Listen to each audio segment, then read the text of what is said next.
Buenas noches. Más de 1.200 casos y 28 fallecidos a cuenta del coronavirus. Ahora mismo en directo, rueda de prensa del ministro de Sanidad, Salvador Illa, y también en la Comunidad de Madrid, donde se recomienda el teletrabajo, horarios flexivos y escalonados y el cierre de colegios, universidades y guarderías. Escuchamos a Enrique Ruiz Escudero.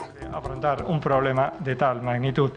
Y para terminar, quiero destacar también el trabajo de coordinación con el Ministerio de Sanidad, que han sido numerosas las reuniones que hemos mantenido en estos últimos días, y nosotros creemos que ante una crisis de salud pública como esta se ha demostrado que la experiencia y la capacidad de trabajo de todos los agentes integrantes del Sistema Nacional de Salud es absolutamente imprescindible.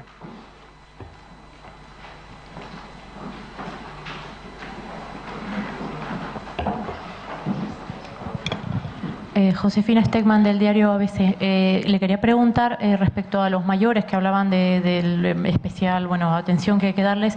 Entiendo que se mantiene el cierre de los centros de ocio. ¿Los centros de día continúan abiertos? Sí, entiendo que sí. Pero otra pregunta antes, perdón. Y luego, con respecto al transporte, no sé si también plantean tomar algún tipo de medida, iglesias o otro tipo de lugares donde se concentre mucha gente. Gracias.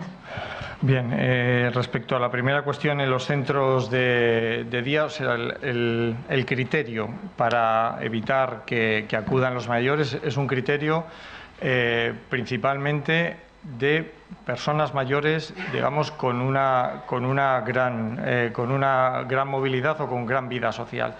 Tenemos uno de los ejemplos claros, que ha sido el caso de Valdemoro, que ha sido en un centro de mayores, en un centro de ocio de mayores, y lo que pretendemos es preservar los centros que sí que tienen actividad asistencial asociada, como pueden ser centros de dependientes, pero limitar, o sea, prohibir el acceso, cerrar los centros que tienen ocio. En segundo lugar, la pregunta que me ha hecho era en referencia.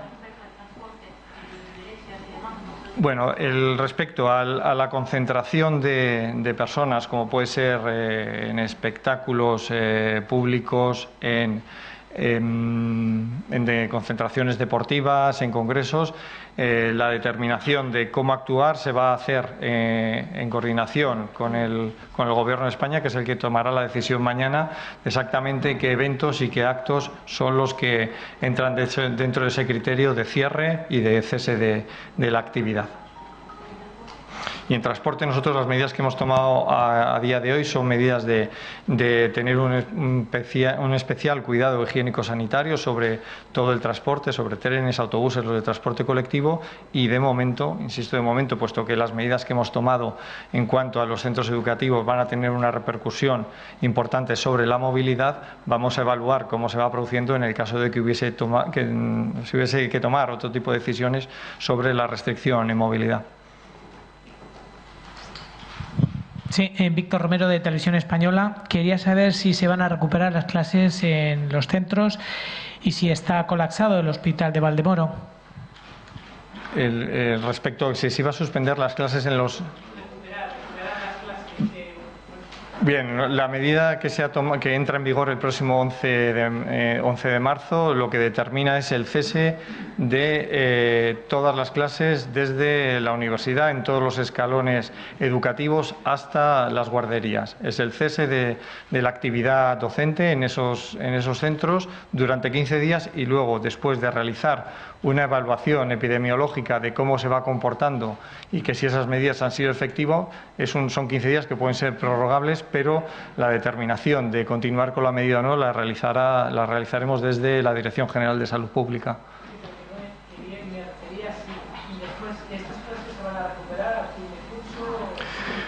Bueno, yo entiendo que en este caso desde la Consejería de Educación tomará la decisión de exactamente cómo se va a poder realizar. Imagino que tanto las universidades como los colegios no pararán, no frenarán en seco esa actividad y probablemente desarrollarán parte de esa actividad docente online, pero en cualquier caso ahí es la Consejería de Educación la que determina exactamente qué hay que tomar con este tipo de decisión de cerrar los 15 días. Bien, el Hospital de Valdemoro, tenemos que decir que la actividad de todos los centros hospitalarios se ha visto incrementada. No tanto desde el punto de vista asistencial, pero sí desde el punto de vista de la complejidad en cuanto a la asistencia que requiere coronavirus. No hay que olvidar que en su momento, aunque ahora la transmisión ya se produce a nivel comunitario y por eso se toman estas decisiones, hay que reconocer que uno de los focos donde teníamos mayor número de personas contagiadas era en Valdemoro. Y es cierto que ese hospital sí que ha visto incrementada su actividad asistencial especialmente, pero bueno, también hay que valorar que es una situación, es una crisis de salud pública de índole mundial y nosotros siempre, con esa prioridad de atender a los más complejos, a los más graves, ahora también pido un poco de paciencia a los ciudadanos, puesto que ahora los tiempos, vamos a conocer una situación que los tiempos van a cambiar con respecto a otras situaciones anteriores que teníamos. Pero en cualquier caso el Hospital de Valdemoro está dando respuesta asistencial y en cualquier caso si viésemos que la asistencia estuviese saturada, se establecerían otro tipo de derivaciones. Hola, buenas tardes. Alejandro Nava, de Onda Cero. Yo quería saber si el personal docente de los centros educativos van a seguir trabajando, ya que van a permanecer abiertos los colegios y los institutos. Gracias. Bien, no, la decisión es cerrar institutos y colegios y cerrar las universidades. De todas maneras, esta decisión que toma, porque esto es el criterio principal, es un criterio de salud pública. A partir de ahí hay luego esta decisión a nivel, de esa prioridad en cuanto a salud pública, luego tiene un desarrollo que tiene desarrollo por cada una de las consejerías implicadas y en este caso es la Consejería de Educación, que mañana dictará esa resolución con las medidas más al detalle y medidas más concretas.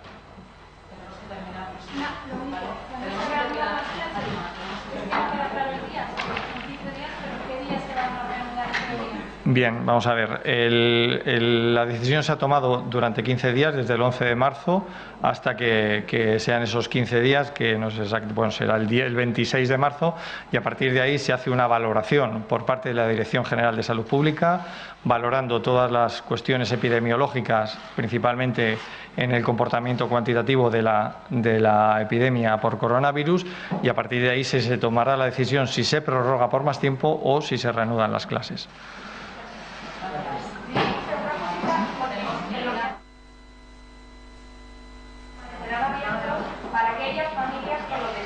No, los centros, pero los centros permanecen cerrados. No van a permanecer abiertos. La decisión principal y primordial en estos centros es la decisión de salud pública. Y salud pública, la recomendación que establece es cerrar los centros universitarios, de educación secundaria, de educación primaria y también guarderías. O sea, la decisión es de todo el ámbito, públicos, concertados y privados. Todo se cierra. Vale, gracias. ¿Qué? Declaraciones del consejero de Sanidad de la Comunidad de Madrid anunciando ese cierre de los colegios, universidades y guarderías que va a producirse a partir de este mismo miércoles. Unas medidas que se toman después de detectar más de 570 contagios en Madrid y también 17 muertos en la comunidad.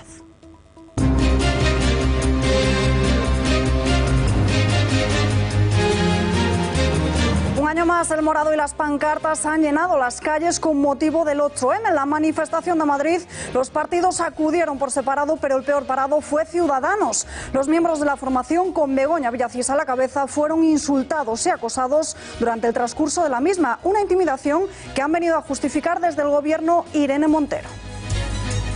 Cosa diferente es que haya formaciones políticas que durante 364 días al año apliquen recortes, privatizaciones, pacten con partidos políticos que niegan la existencia de la violencia machista y que luego el día 8 de marzo dicen que también son feministas. Inés Arrimadas es ya la nueva presidenta de Ciudadanos. Ha barrido a su rival, a Francisco Igea, durante las primarias de su partido al hacerse con un 77% de los votos. El proceso de renovación va a concluir el próximo fin de semana, aunque el equipo que concurrió a las primarias con Arrimadas se ha convertido ya en la nueva ejecutiva del partido. Estoy muy contenta con el proceso de primarias. Quiero agradecer a todos los militantes de mi partido que han participado. Me siento, la verdad, es que muy legitimada, con una amplísima participación. Hemos multiplicado la participación respecto a otras asambleas. Vox vuelve a hacer una demostración de fuerza en Vistalegre, un acto que de nuevo ha vuelto a ser multitudinario y en el que Santiago Abascal ha resultado reelegido como presidente de la formación. Bajo el lema de la alternativa, el evento ha sido un alegato contra el feminismo radical y contra el gobierno socialcomunista.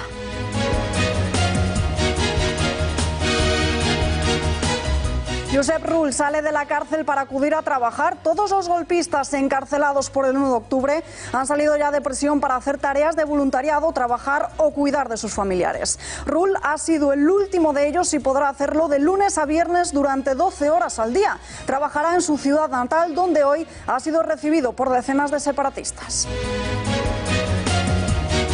Un accidente de autobús acaba con la vida de 21 personas en Pakistán. Solo 4 han logrado sobrevivir, aunque están heridas de gravedad después de que el vehículo se precipitase a un río. Los accidentes son muy comunes en el país, cuentan con el índice más alto a nivel mundial debido al pésimo estado de las carreteras y las numerosas negligencias de los conductores.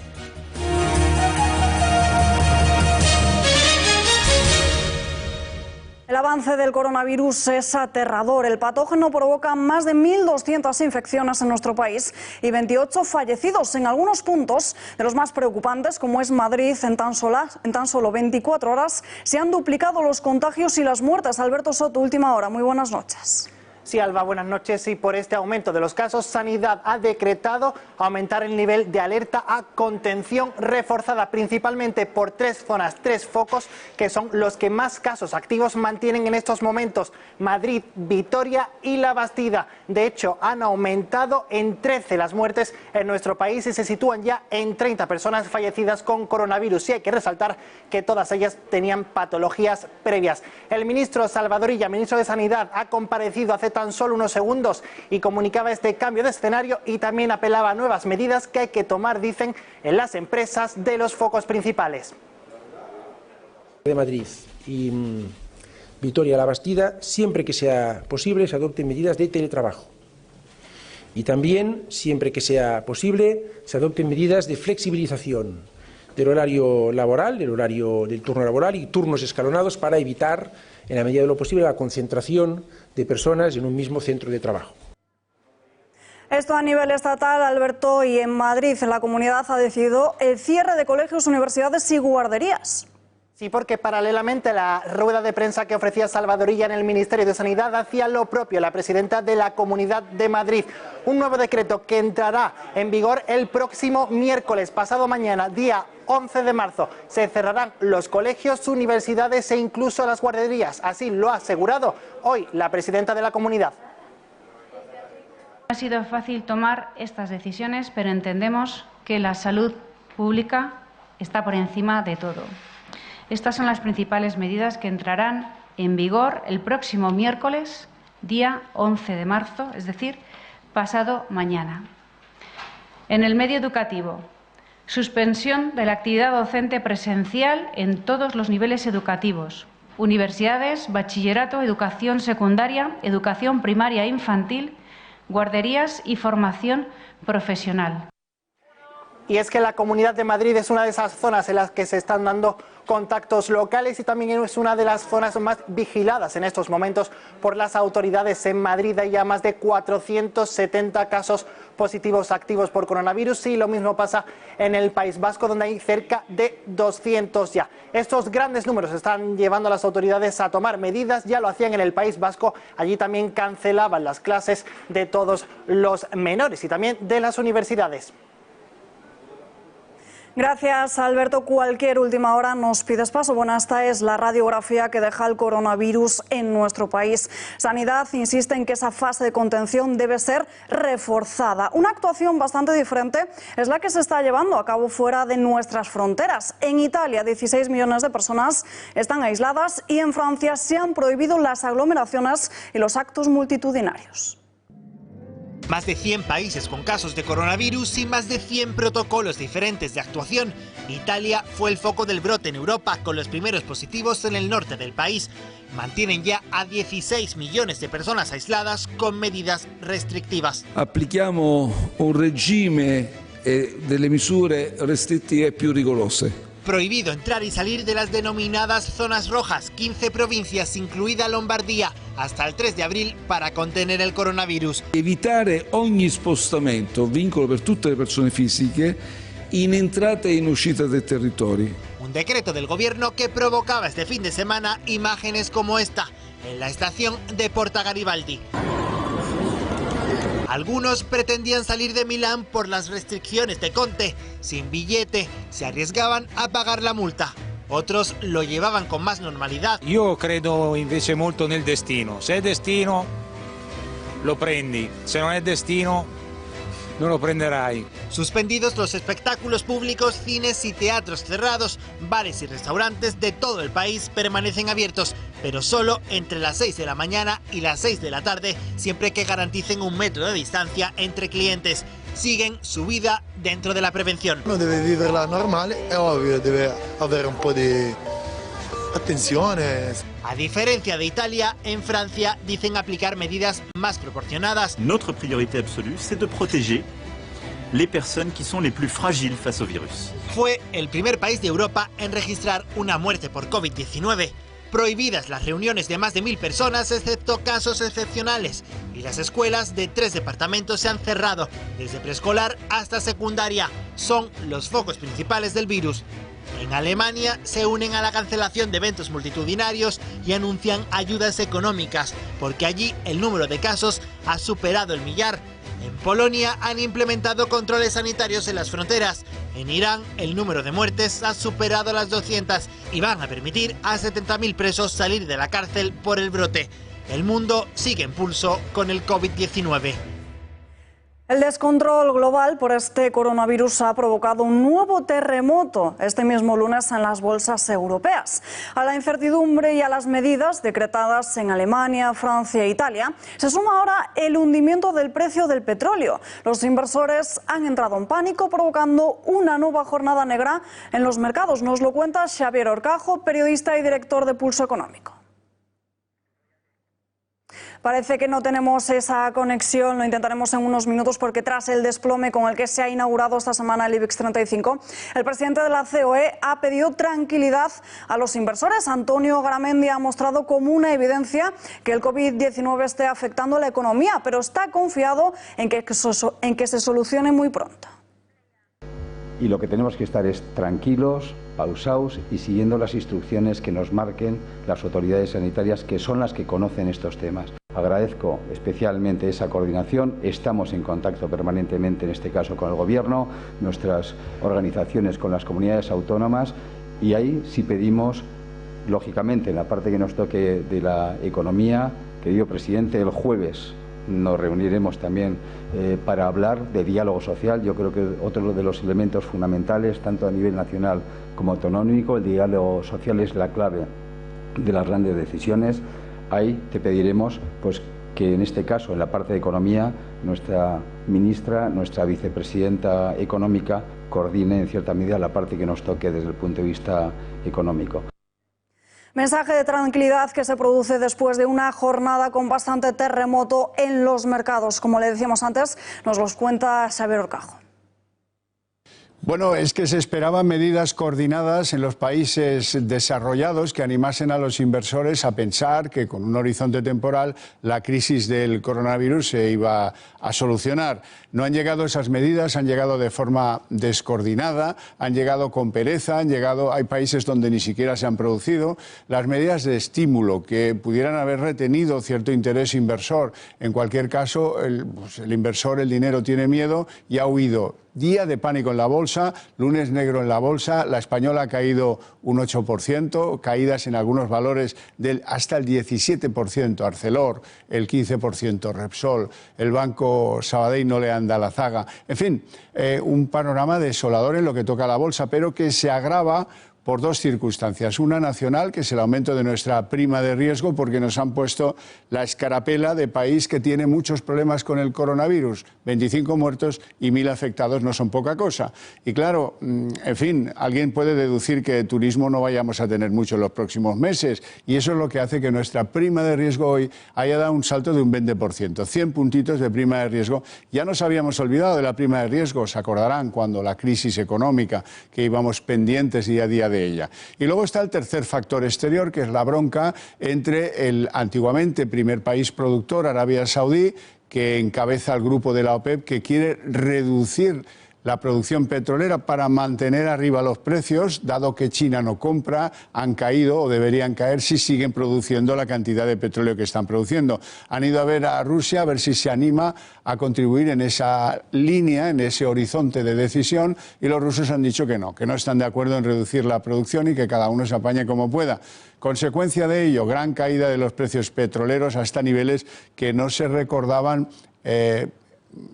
Nos tenemos que remontar a la guerra del Golfo de 1991 para encontrar estos precios petroleros. Así que estos tres efectos combinados sobre nuestra bolsa han dado un lunes negro, la tormenta perfecta del libro. La cuestión es si mañana volveremos a recuperar cierto nivel de pulso económico. Esta crisis del COVID-19 la ha estado gestionando en exclusiva Sanidad y las críticas contra el gobierno han sido constantes. Para callar los reproches, hoy Pedro Sánchez ha decidido presidir la reunión de seguimiento del coronavirus en Sanidad. El presidente del gobierno, según ha informado Moncloa, quería tener información de primera mano sobre la evolución del virus. En este encuentro se ha acordado que cada lunes y cada jueves el Ministerio de Sanidad va a reunirse por videoconferencia con todas las comunidades autónomas. Se mantiene ese mismo nivel de alerta en la conocida como fase de contención, porque aseguran que la propagación está controlada. El gobierno ha acordado de este modo reforzar los mecanismos de seguimiento y contención para combatir los contagios de este brote. A su vez, la cartera de transporte evalúa ahora mismo la posibilidad de tomar medidas relacionadas con el transporte de viajeros y orientadas a contenerlos. Posteriormente a esta reunión de seguimiento, Sánchez ha acudido a la clausura de la Asamblea de Elecciones de ATA. Desde allí ha anunciado la elaboración de un plan con los agentes sociales, con sindicatos y la patronal, pero no ha profundizado en qué va a consistir. Hace ya un par de semanas el Gobierno de España se ha puesto a elaborar un plan de choque que vamos a poner en marcha cuanto antes y sobre todo lo vamos a hacer en colaboración y coordinación con los agentes sociales. Quiero lanzar en consecuencia un mensaje de unidad, de serenidad y de estabilidad. Esta es una causa que no distingue ni de ideas ni de colores. Y se está demostrando también que ante un problema que nos afecta a todos, sabemos dar una respuesta de país que nos protege a todos. Tenemos un sistema sanitario robusto, dotado de excelentes, extraordinarios profesionales. Y con la colaboración de todos y de todas, y tomando las medidas que nos señalan los expertos, estoy convencido vamos a superar este problema de salud pública. El contenido, según el Ejecutivo, va a conocerse en los próximos días. Un plan que llega tarde y vacío a juicio del Partido Popular. Pablo Casado ha pasado esta semana al ataque por la gestión que se está realizando de la crisis sanitaria. El dirigente popular ejerce la ofensiva ante la falta de medidas y mayor prevención, pero tiende su mano para la elaboración de un paquete de medidas económicas, entre ellas una rebaja fiscal. Queremos plantear al Gobierno de la Nación un paquete de medidas extraordinario y urgente. Lo hacemos después de varias semanas en las que hemos estado esperando, por prudencia, por responsabilidad, por lealtad institucional, pero el presidente del Gobierno, Pedro Sánchez, sigue sin dar la cara. El Partido Popular está apoyando y va a seguir apoyando, lo ha hecho desde el principio, al Partido Socialista y a los miembros del Gobierno, en especial a los responsables de la coordinación y del Ministerio de Sanidad, pero tenemos que destacar que esto no es lo que siempre ha pasado. Pedro Sánchez, por ejemplo, en la crisis del ébola responsabilizó en un tuit directamente al presidente del Gobierno, Mariano Rajoy, de esa crisis. Nosotros no somos así, pero no por ello no podemos ejercer nuestra responsabilidad como partido que lidera la oposición. Este escenario actual también preocupa y mucho a Ciudadanos. Es más, para el fin de semana está prevista la 5ª Asamblea General de la formación, pero pende de un hilo. Y es que el partido ha cancelado todos los actos internos de este lunes y ha creado también un gabinete de crisis para adoptar las medidas protocolarias que sean necesarias. En primer lugar, crear un gabinete de crisis. Se conformará a lo largo del día de hoy, se reunirá a lo largo del día de hoy para establecer los protocolos que se tienen que aplicar, que aplicaremos desde el partido preventivamente, y a tenor de los datos publicados hoy, que han sido públicos en cuanto a números de contagiados y de fallecidos, suspendemos los actos previstos para el día de hoy, esperando a que el gabinete de crisis que formaremos y que se reunirá en el día de hoy, mañana informe a la gestora en una segunda reunión de la gestora mañana por la mañana de la situación, y mañana nosotros poder exponer no solamente el protocolo, sino también las decisiones que tomaremos en cuanto a los futuros actos previstos del partido. El feminismo volvió ayer a las calles con motivo del 8M, del Día Internacional de la Mujer, una jornada mucho menos multitudinaria que anteriores, sin huelga general y evidenciando la intolerancia hacia ciertos partidos políticos y también dirigentes, entre ellos mujeres. Los partidos políticos no han querido perderse un año más las manifestaciones con motivo del 8 de marzo, el Día Internacional de la Mujer.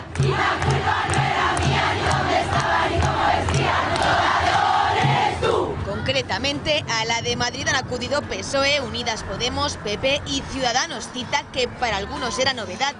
Los socios de gobierno de coalición, que acaban de protagonizar una disputa por las discrepancias en torno a la ley de libertad sexual, ya avanzaron que acudirían por separado, y así lo han hecho. De hecho, para distinguirse aún más si cabe, las socialistas han acudido todas de rojo, nada casual.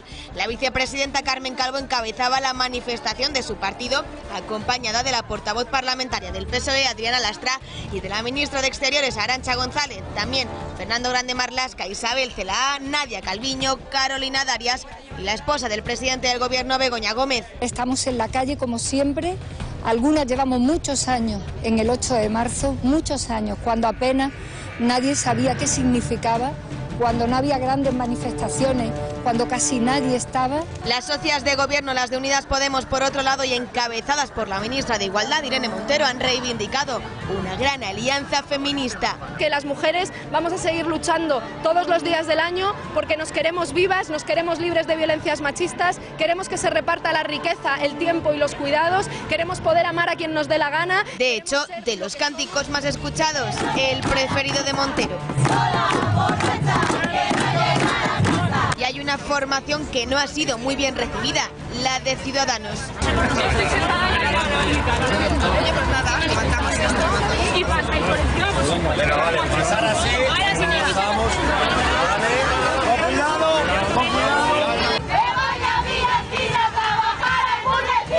Hasta que finalmente la vicealcaldesa de Madrid, Begoña Villacís, abandona la concentración escoltada tras recibir insultos y abucheos. Yo ya sé que nos viene pasando y que nos pidieron que no viniésemos. A nosotros no nos van a echar de ningún lado. Estas calles son de todos, esta causa es la nuestra, de todas las mujeres que estamos aquí. Están echando a mujeres que defendemos el feminismo igual que ellas.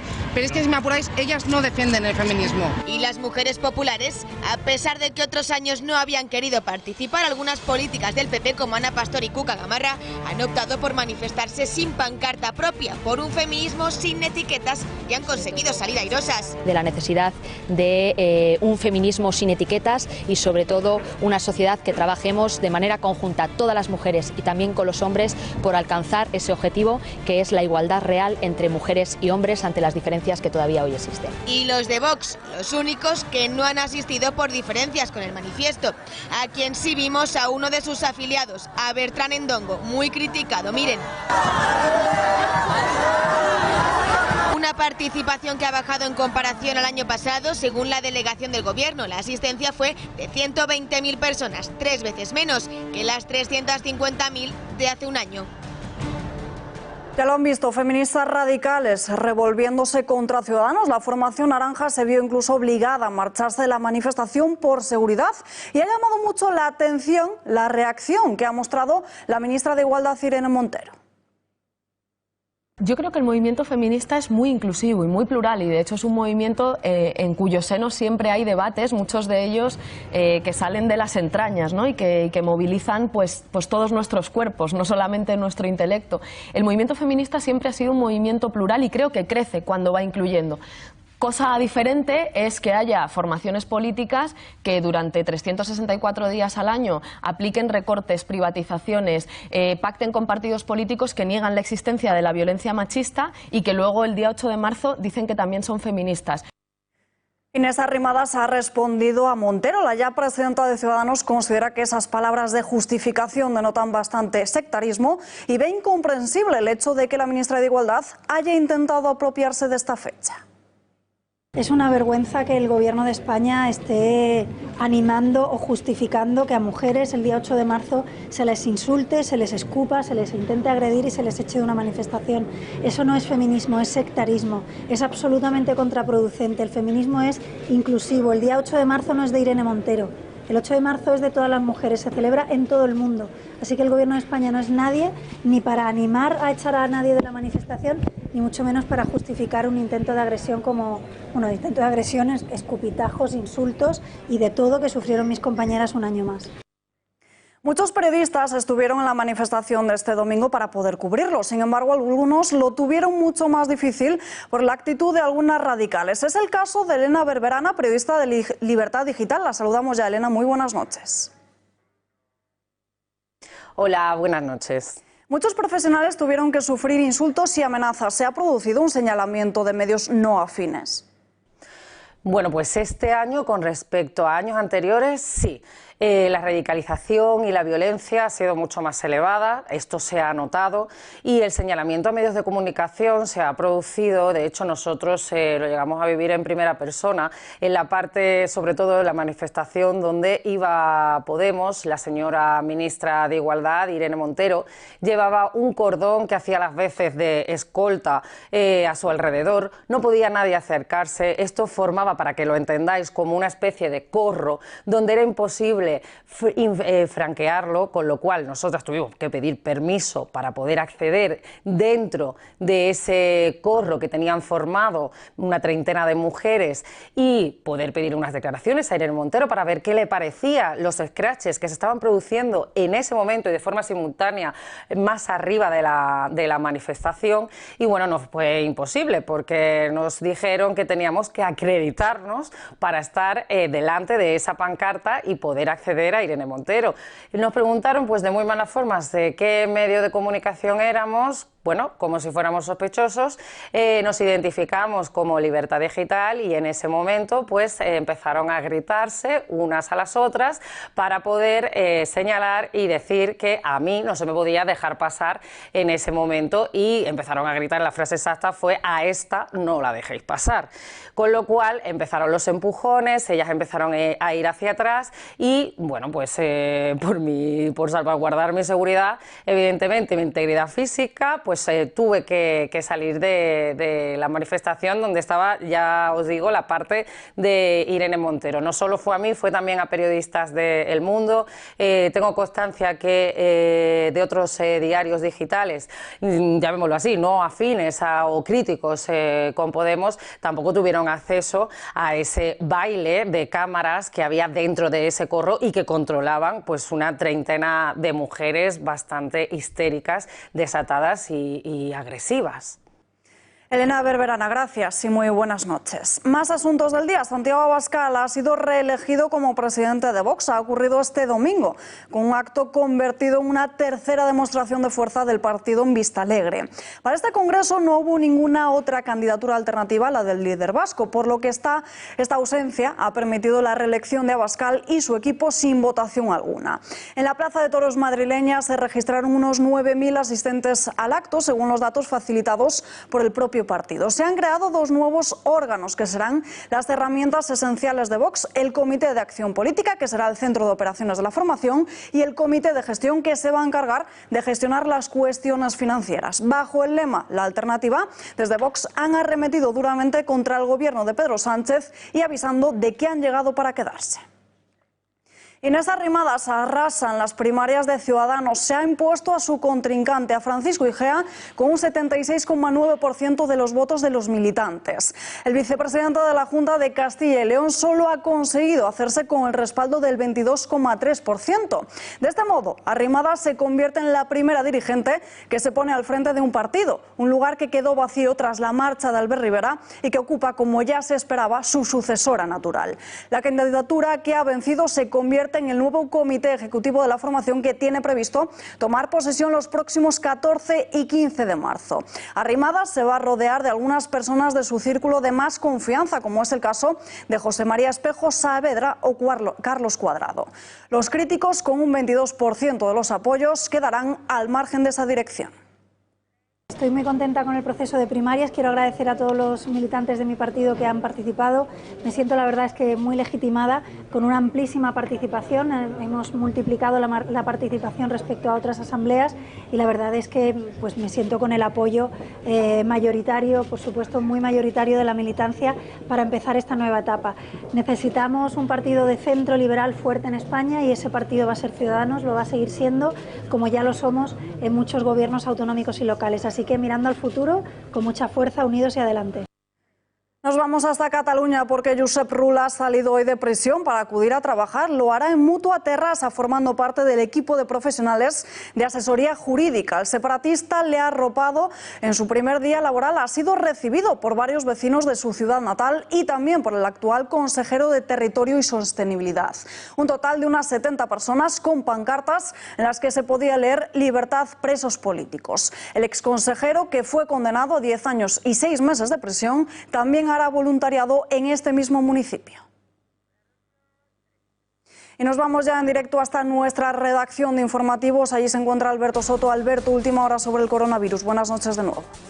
Buenas noches de nuevo, Alba. Pues el escenario unificado es el que llegaban la Comunidad de Madrid y también desde el Ministerio de Sanidad. Ambas instituciones llegaban a la misma conclusión: hay que cambiar el escenario, y este es el que han determinado. Primero que hemos decidido es un cambio de escenario. Pasamos de un escenario de contención a un escenario de contención reforzada, que por tanto requiere un conjunto de medidas adicionales. Señalamos unas zonas que denominamos de transmisión significativa o transmisión alta, como ustedes le quieran llamar.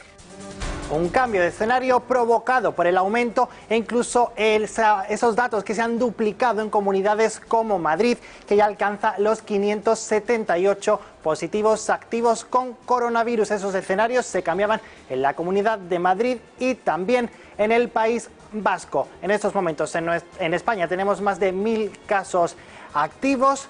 Y por ello, desde el Ministerio de Sanidad hacen un llamamiento a las empresas de esos focos principales, esos focos en los que la transmisión es bastante probable. Hay que hacer una flexibilidad laboral, permitir incluso el teletrabajo para que vaya en consonancia con las medidas que se toman en educación. Esa suspensión de las clases que se han aplicado a partir del próximo miércoles aquí en la Comunidad de Madrid, en todos los niveles, desde las guarderías hasta los centros universitarios y también en el País Vasco. Y con todo este panorama informativo del coronavirus que cambia cada instante, la Organización Mundial de la Salud dice que estamos ante una amenaza de pandemia real, pero que con previsión y con los sistemas sanitarios podemos prevenir esos contagios. Now that the virus has a foothold in so many countries, the threat of a pandemic has become very real. But it would be the first pandemic in history that could be controlled. We need to remember that with decisive early action, we can slow down the virus and prevent infections.